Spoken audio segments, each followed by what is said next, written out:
my garbage person of the week is a classic, and for a very weird reason this week. Sorry, but it's gonna be Tucker Carlson. It's also kind of Alex Jones, because Tucker Carlson is just cosplaying Alex Jones at this point. He just tells people what he thinks they want to hear. Damn the facts. Listen to his theory about Joe Biden's broadcast environment. Biden's handlers are doing everything they can to prevent us from noticing that he's not really in charge. Take a look at the latest example. These are pictures of a fake White House set that the Biden administration has for some reason constructed across the street from the actual White House. It's in an auditorium at the Eisenhower Executive office building. Why go to the trouble? They already have a White House. Well, Stephen Miller spent the last 4 years in the White House as an advisor to Trump, and here's his explanation for it, because he would know, quote, "The reason Biden uses this bizarre virtual set for televised meetings and not an actual room like the East Room, the Cabinet, the Oval, the Roosevelt sit room, etc. There are a lot of rooms. The reason he does this is because it allows him to read a script directly from a face-on monitor and without teleprompter glass that can be seen on camera." Oh. Now, we can't verify that that's true, but it certainly sounds right. Well, and that's, as a journalist, we can't verify it, but it sounds good. And it gives me the feelies I like in my feely center. So I'm just gonna say that it's true. He created a fake set. He created it. All of these are things that Tucker Carlson is saying. It's not true. It's not a fake White House. It's a place for meetings.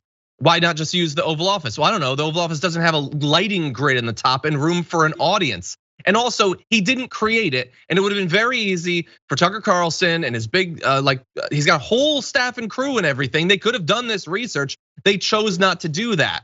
So what you actually saw, and it wasn't just him, Stephen Miller was talking about this, Charlie Kirk and others, it's the South Court Auditorium. It's a place where they hold high profile events. Biden has done it, and Kamala Harris, and so has Trump. And so has Obama before them. For more than a decade, they've been using this room because it's easy to do, to virtually bring people in. It's got the tech for that. It's got room for an audience. It's a high tech spot for doing filming. And he didn't have a problem with it when Trump was doing it, but he likes the idea that Biden is so, incompetent that he's only doing it so he can use a teleprompter. And it's a theory that makes a lot of sense because you certainly couldn't bring a teleprompter into the Oval Office.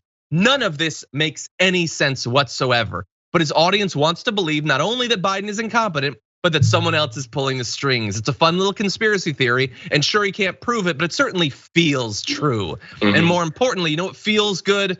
Ratings. And he knows that this conspiratorial nonsense will bring those. Super fast comments, we got like no time. All salient points, John. You took the words right out of my mouth. I try to.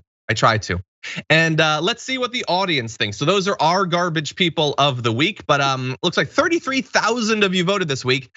And here are your top 5. Number 5 this week with 3% of the vote is Senator Grassley for congratulating a Korean judge on her people. Oh God.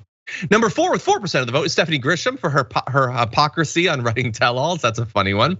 Number 3 with 10% of the vote is Bill Maher for his bizarre defense of cinema and Mansion. That's a great one too.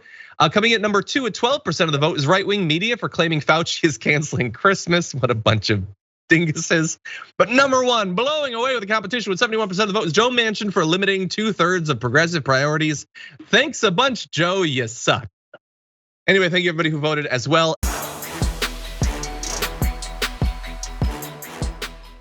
For more political news, breakdowns, interviews, stories of activism, and me trying my hardest to care about the occasional big celebrity news story, subscribe to our YouTube channel at youtube.com/thedamagereport.